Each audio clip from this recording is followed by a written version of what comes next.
Marami ang naaliw sa pag-aala Regine Velasquez ni Lola Tidora sa kaliserye.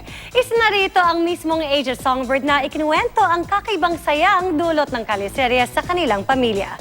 Makichika kay Nelson Canlas. Nangilid ang luha sa mga mata ni Regine Velasquez nang ikwento niya ang nagagawa ng tambalang Alden Richards at Yaya Dab para sa kanyang pamilya. Higit sa kilig na dulot ng Aldab sa maraming Pilipino, kakaibang saya raw ang naibibigay ng kalyeserye sa kanyang nanay na nabalo noong 2014. Malaki yung pasasalamat ko sa Aldab, kila Wally, kay Jose, kay Paolo. Kasi yung happiness na naibibigay nila sa nanay ko, priceless. Walang perang kapalit doon.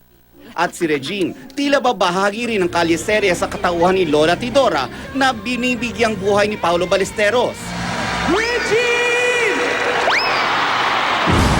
Yung opening song niya talaga, Don't Wanna Miss a Thing, tawan-tawa talaga ako. Nakakatuwa, syempre I'm very flattered na kasali ako doon. Kahit lang, di ba? At ang nag-iisang Asia Songbird, pinaghahandaan ng kanyang concert na Regina Theater sa darating na November 6, 7, 20 at 21. Ito ang unang concert ni Regina, hindi siya kakanta ng pop songs, kundi mga kilalang awitin mula sa mga sikat na musicals. May hirap yung mga materials eh. So very challenging for me. Kasi hindi naman siya sa mataas lang, hindi yun eh. Yung mahirap yung mga tono, mahirap yung placement, hindi kasi siya talaga pop concerts. Nelson Canlas, updated sa Showbiz Happenings.